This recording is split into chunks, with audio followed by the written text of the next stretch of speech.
And here we go. The following Zoom session is being recorded and it will appear later today on my YouTube channel, Math with Mayo. Therefore, when you participate in the Zoom meeting, if you do not wish for your picture or your name to be made public, please leave the video off and use an alias, use an alias name. If you have questions during the meeting but do not wish to speak, email me at bmayo@ybcc.edu and I'll respond as soon as I can. All right, so today we're going to go on to section 6.7. Before we do, are there any questions that didn't get emailed to me already that you'd like to look at before we go on? I'll take that as a no. Okay. So today we're going to look at section 6.7, solving quadratic equations by factoring. Quadratic equations are second-degree equations. That would be an equation where the variable is raised to the second power. So for instance, x squared plus 3x plus 2 equals 0 would be a second degree or a quadratic equation. We are going to learn how to solve those by using factoring. First of all, we're going to look at something called the zero factor property. The zero factor property says that if A times B equals 0, either A equals 0 or B equals 0 or both A and B equal 0. So if you've got two factors, A times B equals 0, at least one of them has to be 0 in order for the equation to equal 0. Before we go on, any questions about that idea? That's going to be the basis for this whole section.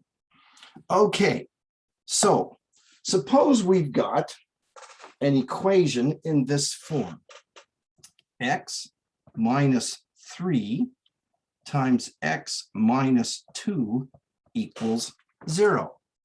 That is in the form A times B equals 0. So that means that either x minus 3 equals 0 or x minus 2 equals 0, or perhaps both of them equal 0. What we're doing is we're taking a second degree equation and turning it into two first degree equations. To solve x minus 3 equals 0, we'll add 3 to both sides of the equation, and we get x equals 3 as a solution. To solve x minus 2 equals 0, we'll add 2 to both sides of the equation, and we get x equals 2. So 2 is a solution to the equation. Let's check our work. If we take this value of x, 3, and we put it up there, what is 3 minus 3? It's 0. 0 times anything is 0. So that one checks. Let's take x equals 2 and put it up here. X minus 2, if x is 2, 2 minus 2 is 0. Anything times 0 is 0. So this solution checks as well. So we have two solutions to this second degree equation. Let's take a look at another example. Let's see. I have a question. Yes, Russ. So if so you can do x is 3 and that equals 0, right? So for the second half of that, couldn't you make x anything because it would be multiplied against that 0, which would make it still a true? Yes, however, within this equation, whatever value you put in for x here, you'd have to put the same value of x in there at the same time. So, yeah, okay. You're thinking though, that's good. That's good. Thinking is good. 6x times the quantity 2x minus 5 equals 0. So that means that either 6x equals 0 or 2x minus 5 equals 0, or perhaps both. If 6x equals 0, dividing both sides by 6, we get x equals 0. If 2x minus 5 equals 0, add 5 to both sides of the equation, 2x equals 5, divide both sides by 2, x equals 5 halves. So we have these two solutions to this equation. Again, if x is 0 and we put it here and here, we get 0 times what, -5, which is 0. If x is 5 halves and we put it there, 2 times 5 halves is 5, 5 minus 5 is 0, 0 times what, 30 halves or 15 is still 0, okay? So if putting x in one of the factors makes it 0, we don't even need to bother putting it in the other one, but it would still be that same value we put in if we were going to. All right, how about this one? N times n plus 1 times n minus 6 equals 0. So here we have a third degree equation. If we were to FOIL this all out, our leading term would be n cubed. So there's 3 first degree or linear factors. So n equals 0, or n plus 1 equals 0, or n minus 6 equals 0. 3 possibilities. Well, if n equals 0, then n equals 0, right? If n plus 1 equals 0, subtracting 1, we'd get n equals -1. If n minus 6 equals 0, adding 6 to both sides of the equation, we'd get n equals 6. So there are 3 solutions to this third degree equation. Any questions about that problem? All right. Now, we've been dealing with equations that were in the form a times b equals 0. What if they aren't in that form yet? What if we had this x squared plus 7x plus 6 equals 0? So now we have a trinomial on the left side of the equation. Whoops. But it's not in the form of a times b. Well, let's take everything we did in the last 5 or 6 sections. Hang on a second here. Sorry, I've got things showing up in my screen. I want to click off there. If we take this and we factor it, the left side that is, let's see, the product would be 6 and the sum would be 7. So plus 6 plus 1, okay? So by factoring the left side of the equation, now it's in the form a times b equals 0. So a equals 0, b equals 0. We'll go back and solve each first degree equation separately. X plus 6 equals 0, subtract 6 from both sides, x equals -6. X plus 1 equals 0, subtract 1 from both sides, x equals -1. Well, let's go back and check our work, but back in the original equation. So if x is -6, I'd get -6 the quantity squared plus 7 times -6 plus 6 equals 0. -6 the quantity squared would be -6 times -6, which would be positive 36. 7 times -6 is -42, so we get that. 36 plus -42 is -6, and -6 plus 6 is 0, so this one checks. Let's go back and let's check x equals -1. So plugging that in here, we get -1 the quantity squared plus 7 times -1 plus 6 equals 0. -1 times -1 is 1. 1 plus -7 plus 6. 1 plus -7 is -6. -6 plus 6 is 0. So both solutions check. Now, it would have been easier for me to put them in here. But what if I made a mistake in my factoring? So if I'm going to check a solution, even though it might be more work, it's best to put it back in the original equation to check it. Okay. So let's see here. Let's take a look at this one. A squared minus 17a plus 60 equals 0. I have a trinomial on the left side of the equation. It's got a leading coefficient of a 1, and it's not a perfect square. So I've got a product is 60, sum is negative 17.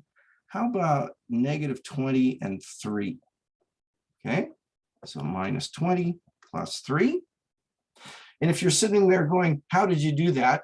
Go back and look at the last sections that we've been covering. In other words, I'm going on with the new stuff, not reviewing the old. If you need me to review the old stuff, yell at me and I'll go back through the process. Okay, so we've got a minus 20 equals 0, a plus 3 equals 0, taking each factor and setting it equal to 0.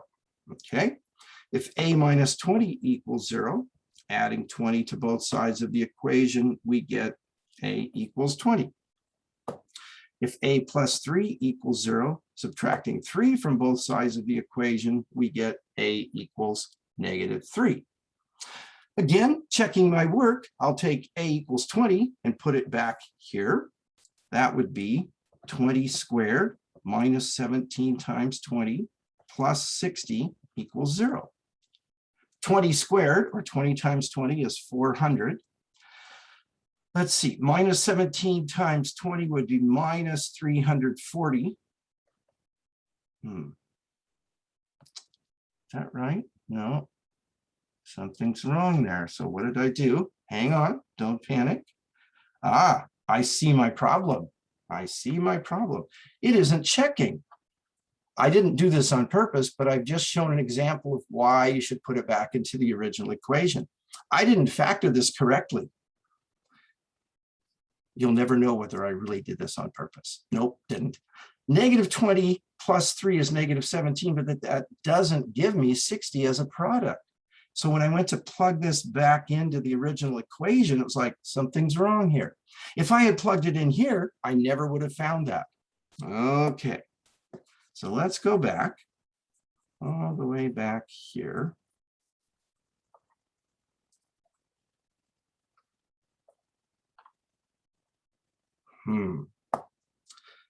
The product is 60 and the sum is negative 17. Both numbers have to be negative, don't they? Well, let's see. Negative 60 and negative 1. I'm going to look and make sure I copy this problem correctly. Yep, I did. Okay. Negative 20, excuse me, negative 30. Cutting it in half and doubling it. See, this would be negative 61. This would be negative 32, negative 15, negative 4 would be negative 19. Ooh, how about negative 12 and negative 5? That would give me a product of 60 and a sum of negative 17. There we go. Okay. So a minus 12, a minus 5 equals 0. Okay. So that means a minus 12 equals 0, a minus 5 equals 0. We're going to add 12 to both sides. We're going to add 5 to both sides. Now let's check our work again and see if it comes out correct this time. If a is 12, let's see here, we get 12 squared minus 7 times 12 plus 60 equals 0. 144 minus 84. 84. What am I doing wrong? Oh, this is a 17. I'm having a Monday, aren't I? Yeah. Okay. That would be what? Negative 170, 204, negative 204. There we go. That's going to be 204 minus 204. Putting those together equals 0. 0 equals 0. Okay. If a is 5, we get 5 squared minus 17 times 5 plus 60 equals 0. 25 minus 85 plus 60 is 0. 0 equals 0. They both check. All right, see if I can wake up here a little bit.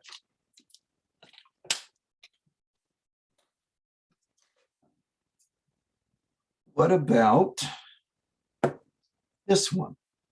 X squared minus 36 equals 0. Well, x squared minus 36, that's a binomial. That's the difference of two squares, x plus 6, x minus 6. So we get x plus 6 equals 0, x minus 6 equals 0. Subtracting 6 from both sides of the first equation, adding 6 to both sides of the second equation, we get those two solutions. X is -6, x is 6. Okay. What about this equation? X squared equals 5x. Well, if you were to look back at all the examples, in fact, let's go back and do that. Let's see here. That one's kind of messy, but can you see that at the original problem was set equal to 0? Here, the original problem was set equal to 0. Here, the original problem was set equal to 0. The original problem was set equal to 0. The original problem was set equal to 0. Because to use the zero factor property, it's got to be something times something or something times something times something equals 0. If it's not set equal to 0, you can't do this and get a correct answer. So the first thing I need to do with this problem is to put it in standard form of an equation, okay, of a second degree equation. What's that? Is the answer 5? That is one of the answers. There's another answer though. So what we're going to do, we're going to put everything on one side of the equation set equal to 0. So it's got to be set equal to 0 before we factor it. Now, oftentimes a mistake people will make, they look at this and they say, well, that's not the difference of two squares, so I can't factor it, so there's no solution. But you're overlooking the very first thing that you'd want to consider in this case, the greatest common factor. So now x is 0 or x minus 5 equals 0. And here's that solution that you had, but there's also a second solution, okay? A second degree equation is going to have two solutions, guaranteed. They may not be unique, they may be the same solution twice, but there will be two solutions. Let me give you an example of that. Let's say we have x squared plus 6x plus 9 equals 0. Well, on the left side of the equation, this is a perfect square trinomial. So I get x plus 3 equals 0, x plus 3 equals 0, x equals -3, x equals -3. So there are two solutions. They just aren't unique, but there are two solutions. Okay, back to our regularly scheduled program. Let's take a look at this one. 5m squared equals 15m. So again, I want to set it equal to 0. I'm going to subtract 15m from both sides. 5m squared minus 15m equals 0. The greatest common factor, I'll take out a 5m and I have a m minus 3 equals 0. So 5m equals 0, m minus 3 equals 0. If 5m equals 0, dividing both sides by 5, m equals 0. If m minus 3 equals 0, adding 3 to both sides, m equals 3. Let's check our work. Let's take m is 0. Back up here, we'd have 5 times 0 squared equals 15 times 0. So 0 equals 0. Let's put in a 3. 5 times 3 squared equals 15 times 3. 5 times 9 equals 45. 45 equals 45. So they both check. We okay with that? All right. Again, if at any time I'm going too fast, say, whoa, slow down. I'm not in a hurry. I'm not going anywhere. Okay. Now, let's take a look at this problem. 3x squared plus 14x equals -8. So once again, we have an equation that is not in standard form. It's not set equal to 0. So I'm going to add 8 to both sides of the equation. Okay. Now I'm going to apply all those factoring techniques that we've been learning to the left side of the equation. I have a trinomial. It's in standard form. It doesn't have a greatest common factor. It's not a perfect square. It doesn't have a leading coefficient of a 1. So I'm going to use grouping. Okay. Or you could use the guess and or trial and check method. Okay. But I'm going to use grouping. A is 3, B is 14, C is 8, the problem is 20, the product is 24, and the sum is 14. Okay, let's see. How about 12 and 2? 12 times 2 is 24. 12 plus 2 is 14.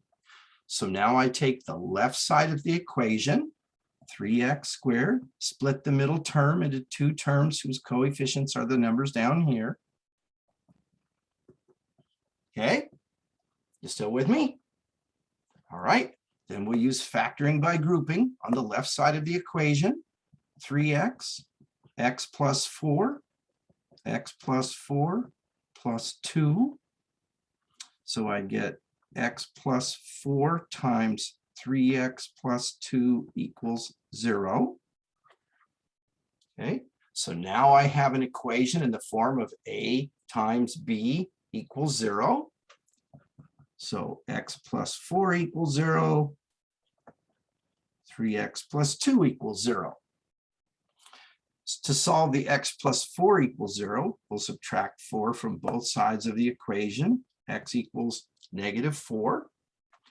To solve 3x plus 2 equals 0, we'll subtract 2 from both sides. 3x is -2. Then divide both sides by 3. X is -2/3. So I've got these two possible solutions. I'm going to take this to the next page to check it. So I'm going to go back to my original equation. 3x squared plus 14x equals -8. And I'm going to take x equals -4. So x equals -4. Let's plug that in. 3 times -4, the quantity squared, plus 14 times -4 equals -8. -4 times -4 is 16. 3 times 16 is 48. And this would be what, -56. And this would be -8 equals -8. So that one checks. The other solution was -2/3. So let's put x equals -2/3 into this equation. 3 times -2/3 the quantity squared plus 14 times -2/3 equals -8. -2/3 times -2/3 would be +4/9, okay, which is going to be, we could reduce that down to what, 4/3. And then here, this is going to be what, plus -28/3. So plus -28/3 equals -8. 4/3 plus -28/3 would be -24/3, which is -8 equals -8. And that one checks as well. Now, it took me just as long, if not longer, to check my work as it did to solve the equation. So you might be saying, well, why bother doing that? Well, let me ask you this, okay? I don't know if you're aware, but the Grand Canyon, on the north side of the Grand Canyon, there is I think it's glass platform that was built that goes out over the Grand Canyon. Suppose that you and your family went to visit the Grand Canyon and you were going to go out on this platform, okay? It costs, I think it's about 20 bucks a person or so, but you pay the money, you get ready to go out there. And as you're getting ready to go out onto this platform, you happen to look down and you see this plaque on the ground, not talking about the kind of plaque that they removed from your teeth at the dentist office, okay? But there's this plaque and it says, the engineers that constructed this platform did not check their work. Would you step out onto the platform? So my point is, should you check your work? Well, you know, it's up to you. It's you and your family. So, all right, moving on. Let's see here. How about this one? 5m plus 8 equals negative 16. Now, at first glance, you might look at this and get all excited and go, all right, the left side is already factored. I don't have to factor it. But wait, it's not set equal to 0. So the fact that it's factored is actually going to make more work for us because we're going to have to multiply it all together, move the negative 16 over, and then pull it all apart. It's got to be set equal to 0 before you factor it. Sorry, but that's, you know, that's the way it is. Okay, so 25m squared plus 40m equals negative 16. Okay, I'm going to add 16 to both sides. 25m squared plus 40m plus 16 equals 0. So now I'm ready to factor the left-hand side of the equation. Well, it's a trinomial. It's in standard form. There's no greatest common factor. Oh, it could be a perfect square. 25m squared, that's a square, plus 16. Let's see, maybe. 5m, 4 would have to be what, both plus? Does that give me plus 40m in the middle? It sure does. So that wasn't so bad. So let's see, 5m plus 4 equals 0. 5m plus 4 equals 0. I'm going to subtract 4. So I get 5m equals negative 4. I'm going to divide by 5. So m equals negative 4/5. Same thing here. M equals negative 4/5, right? Okay. So I get two solutions. They're just not unique. You okay with that? What a terrible person I am after giving you that example of the Grand Canyon. And here's this next problem, and I'm not even going to check my work. How lazy can you be? Well, I can be pretty lazy sometimes. Okay, how about this one? X cubed minus 7x squared plus 10x equals 0. This is a third degree equation, but it's already in standard form. Descending powers of x set equal to 0. So let's factor the left side of the equation. I'm going to take out the greatest common factor. Okay. What I've got left is a trinomial with a leading coefficient of a 1. Product is 10. The sum is negative 7. The numbers are negative 5 and negative 2. So factoring it completely, I get that. So I get x equals 0, x minus 5 equals 0, x minus 2 equals 0. This factor and this solution often are forgotten, but they're an important solution. 0 shows up in my checkbook every month, way too early, but it shows up. Okay, so x is going to be 0. Add 5 to both sides of this equation, x is 5. Add 2 to both sides of this equation, x is 2. So there's our 3 solutions to a third degree equation. Again, any questions there? All right. Let's see here. How about this one? H times 3h minus 4 times h plus 1 equals 0. All right. I've seen this happen pretty much every quarter for as long as I can remember. We just got done with some problems. Let's see, this one, for instance, where it wasn't set equal to 0, so we had to multiply it all out, move the negative 16, add 16 to both sides, and then factor it, okay? We don't need to do that with this one because, yes, it's factored, but it's also already set equal to 0. So this is like one of the very first problems we looked at. But what will happen, students will see this, they'll multiply it all together, and then they'll factor it all apart again. And one of two things happens. Either they've wasted a whole bunch of time getting right back to where they were, or somewhere in the process, they make a mistake and they still end up with the wrong answers. So this is already in the form, set equal to 0, factored completely. So h is 0, 3h minus 4 is 0, h plus 1 is 0. So let's see, if h is 0, then h is 0. If 3h minus 4 is 0, we're going to add 4 to both sides. 3h is 4. Divide both sides by 3. H is 4/3. Here we're going to subtract 1. H equals -1. Now, because this problem was factored already, it's easy to check. If h is 0, this would be 0, and 0 times anything is 0. If h is 4/3, this factor would be 0, and anything times 0 times anything is 0. If h is -1, that factor is 0. Anything times 0 is 0. So it works. Okay. Let's see here. How about this one? P times P plus 1 equals 6.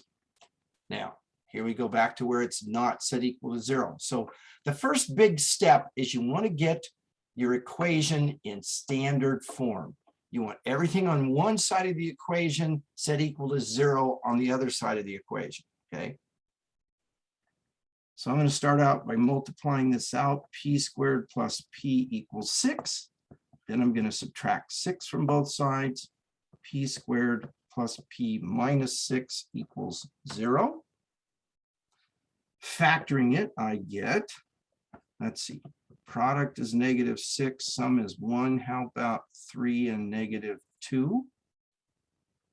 Okay, plus 3 minus 2. So P plus 3 equals 0. P minus 2 equals 0. Subtract 3 from both sides. P is -3. Add 2 to both sides. P is 2. Let's check these. Let's take P is -3. So I'm going to put P equals -3 in there. I get -3 times -3 plus 1 equals 6. -3 times -2 equals, whoops, 6. 6 equals 6. That one checks. P is 2. 2 times 2 plus 1 equals 6. 2 times 3 equals 6. 6 equals 6. And that one checks as well. Any questions about that? Okay, let's take a look at another one here. -8 x squared plus 3 minus 10x equals 0. All right. So this is all on one side set equal to 0, but the side that isn't 0 isn't in standard form. So let's rearrange the terms so that it is in standard form. Okay. It'd be nice to have our leading coefficient positive. There's no greatest common factor other than we could take out a -1. So that will give us 8x squared plus 10x minus 3 equals 0. Okay. And so now this trinomial that's in the parentheses, it's not a perfect square, doesn't have a leading coefficient of a 1. So I'm going to use grouping on it. A is 8, B is 10, C is -3. The product is -24. The sum is 10. How about 12 and -2? Yeah, I think that works. So I've got -1 times 8x squared plus 12x minus 2x minus 3. We're going to factor by grouping. I've got -1, and then the greatest common factor here would be 4x, and then what? 2x plus 3, 2x plus 3, and a -1 out front. So I get -1 times 2x plus 3 times 4x minus 1 equals 0. So all of that is to get it in that form of a times b, or in this case, a times b times c equals 0. Okay. I'm going to take this and write it on the next page. So -1, 2x plus 3, 4x minus 1, 4x minus 1 equals 0. Now, the pattern that we've been using up to now is to take each factor and set it equal to 0. Well, it should be each factor that contains a variable. For instance, that's kind of ridiculous, isn't it? -1 does not equal 0.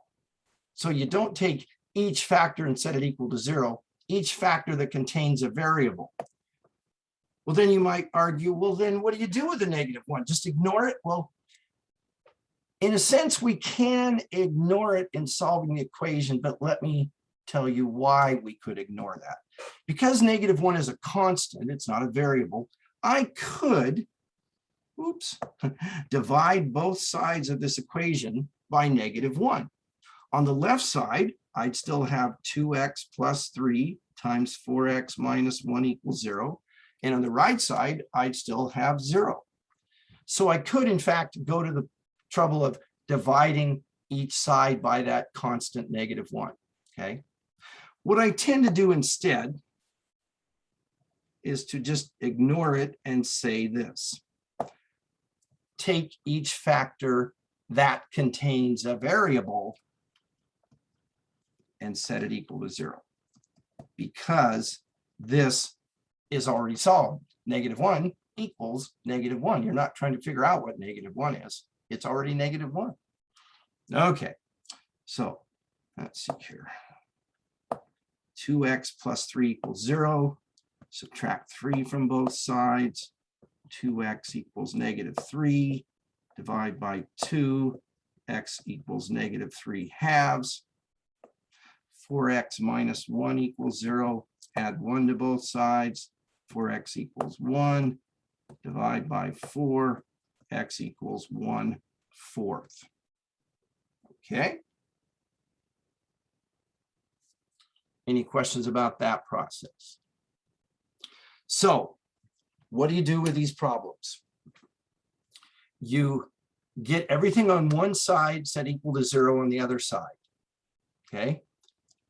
The side that isn't 0 needs to be factored completely after it's set equal to 0. So if it's already factored set equal to 0, like if it's already in this form, you can go straight to taking each factor and setting it equal to 0. But if you've got something like, let's see here, like that, you've got to multiply everything out, move everything over, set it equal to 0, then pull it apart again. Okay, I know. All right, so for this evening, section 6.7, I will be back at 1:15 to 2:15 with an office hour, should you have need of me. Otherwise, have a great afternoon. Just a reminder, I believe we have a test coming up on Friday. Let's see, this is Tuesday. Wednesday, we're going to do 6-8. Yeah, and that's the last section. So then Thursday we'll review, and Friday there will be a test. All righty. So have a great rest of the day. I'm going to go ahead and stop the recording.